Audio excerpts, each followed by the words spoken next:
In today's session, we will talk on relationship between social anthropology and other social sciences. First, let's have a look at the relationship between social anthropology and sociology.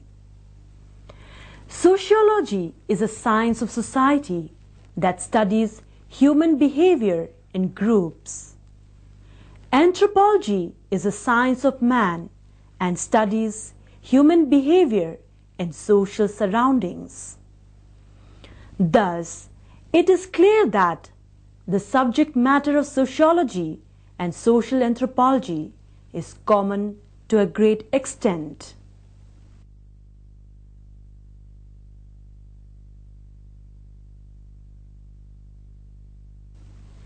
Even though social anthropology and sociology share an interest in social relations, organization, and behavior, there are important differences between these two disciplines. John Beatty writes, I quote, "Sociology is by definition concerned with the investigation and understanding of social relations and with other data only insofar as they further this understanding. Social anthropologists, although, as we have seen, they share this concern with sociologists, are interested also in other matters such as people's beliefs and values, even where these cannot be shown to be directly connected with social behavior. In brief, social anthropologists are cultural anthropologists as well."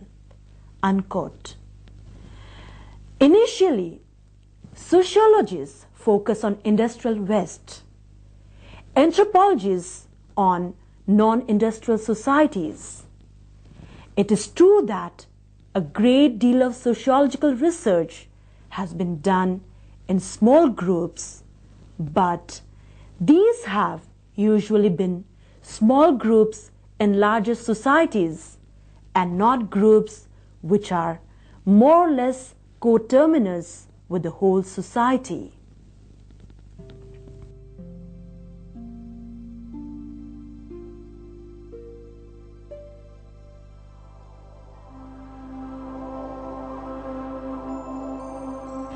Interdisciplinary collaboration is a hallmark of academic life today, with ready borrowing of ideas and methods between disciplines.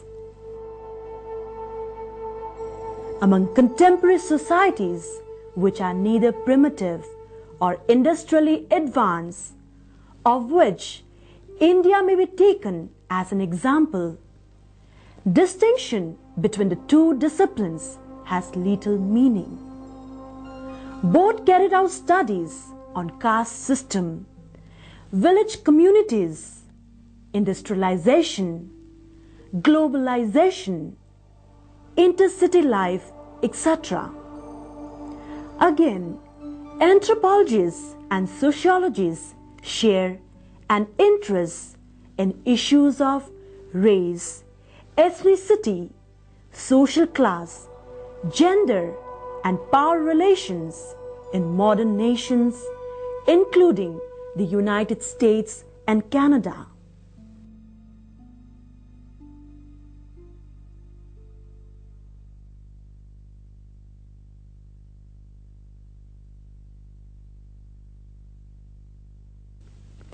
The historians are more interested in particular sequences of past events. Anthropologists, on the other hand, are centrally interested in understanding the present conditions of culture or community which they are studying.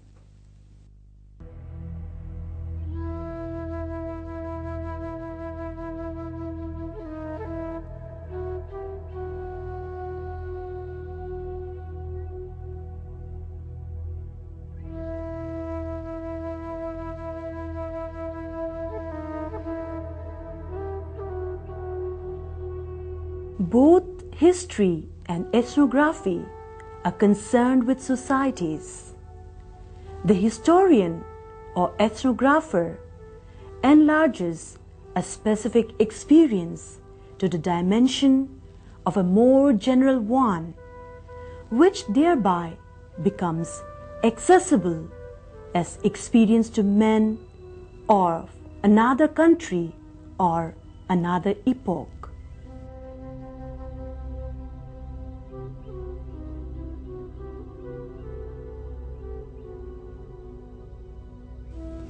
And in order to succeed, both historian and ethnographer must have the same qualities: skill, precision, a sympathetic approach, and objectivity.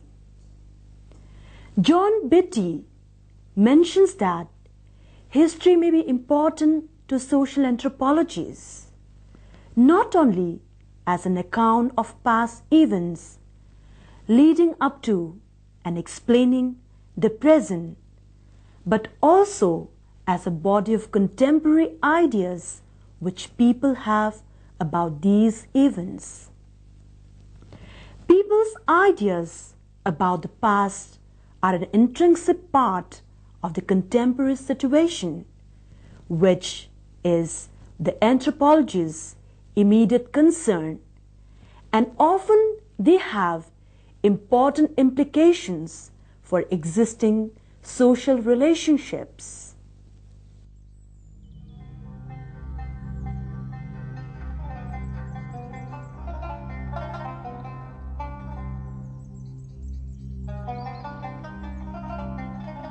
Levi-Strauss writes about the fundamental difference between the two disciplines, that it is not on the subject of study or goal or method, because they share the same subject, which is social life, the same goal, which is a better understanding of man, in which only the proportion of research techniques varies.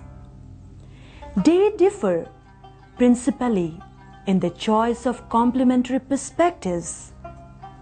History organizes its data in relation to conscious expressions of social life, while anthropology proceeds by examining its unconscious foundations.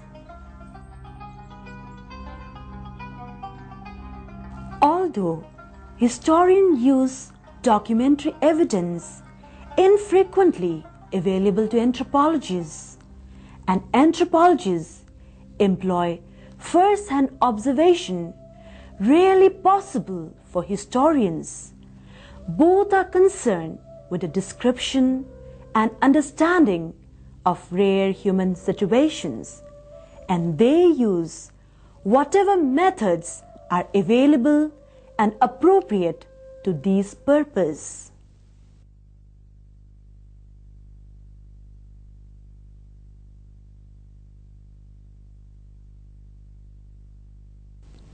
Political science developed to investigate particular domain of human behavior. In small-scale societies where social anthropology grew up, politics generally do not stand out as distinct activities. Rather, they are submerged or embedded in the general social order. There is no formal authority figure. People generally follow orders of their kin rather than formal leaders. Anthropologists find out of a wide range of various political and legal systems by studying political organization cross-culturally.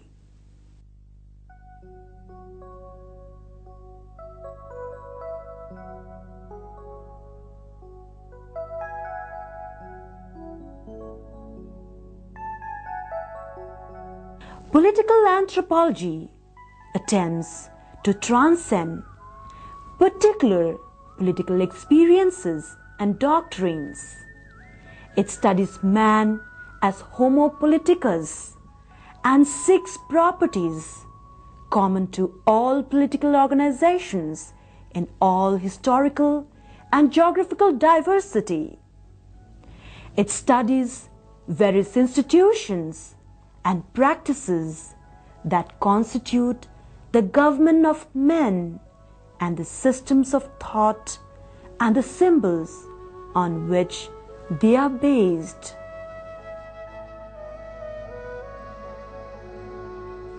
Thus, political anthropology is seen as a discipline concerned with archaic societies in which the state is not clearly constituted and societies in which the state exists and takes on a wide variety of forms. It confronts the problem of the state's origin and earliest forms.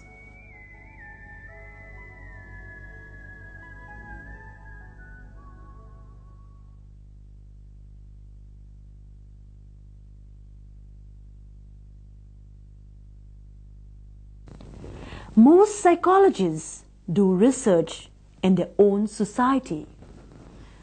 Anthropology again contributes by providing cross-cultural data. Statements about human psychology cannot be based solely on observations made in one society or a single type of society. The area of social anthropology, known as psychological anthropology, studies cross-cultural variation in psychological traits. Margaret Mead, Ruth Benedict, and others attempted to find out different patterns and psychological traits among different cultures.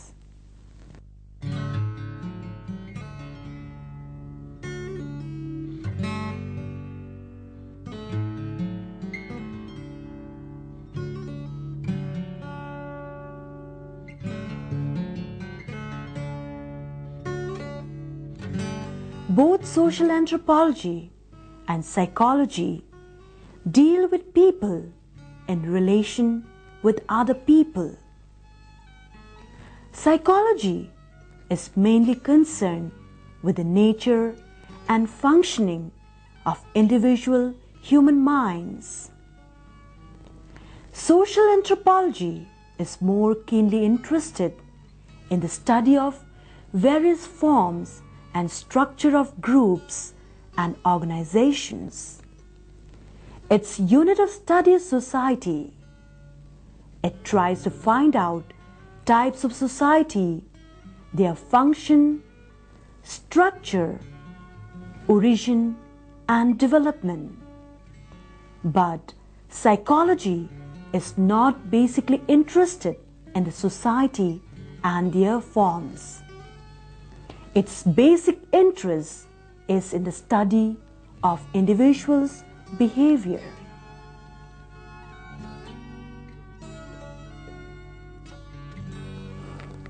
Broadly speaking, social anthropology studies the culture and social system in which the individuals live rather than the individual themselves. But the individual and society cannot exist separately. Thus, the subject matter is almost the same, but with a difference in emphasis.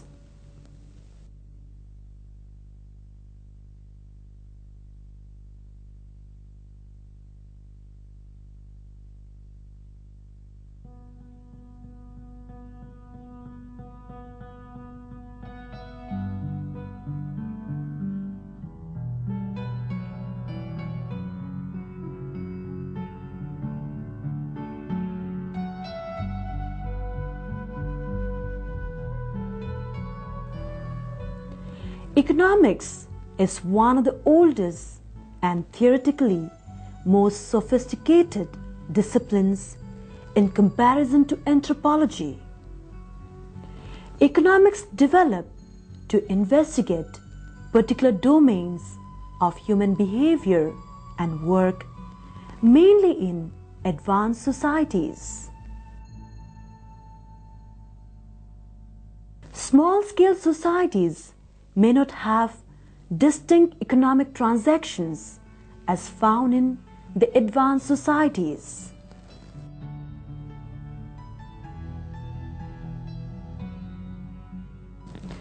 The subject matter of economics has been defined as economizing the rational allocation of scarce means or resources among alternative ends or uses.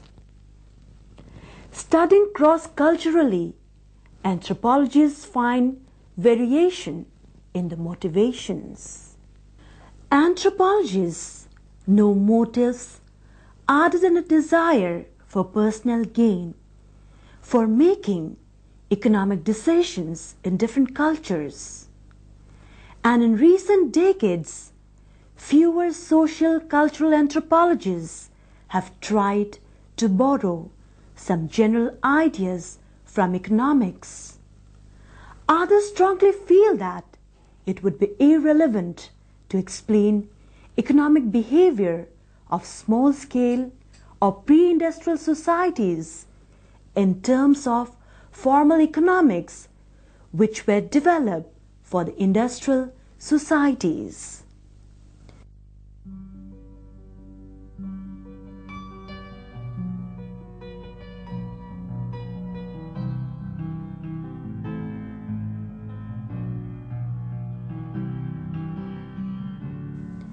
Economic anthropology classifies the diversity of economic systems into different types at different technological levels.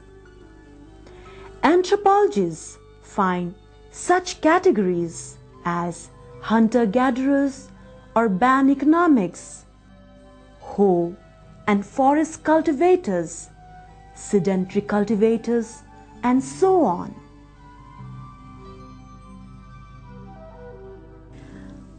Some of the economic systems of small-scale societies may be found strange.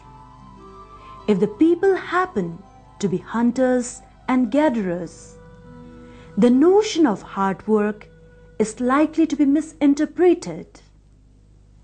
To understand how the schedule of work or demands of a given society is balanced against the supply of goods and services available, it is necessary to introduce a non-economic variable, the anthropological variable of culture. From these perspectives, social anthropologists differ from economists, for the economists study the economic behavior and institution in purely economic terms.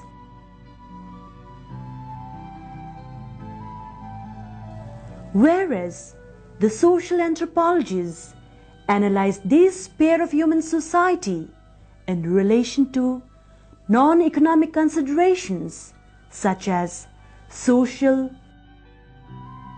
religion, and polity.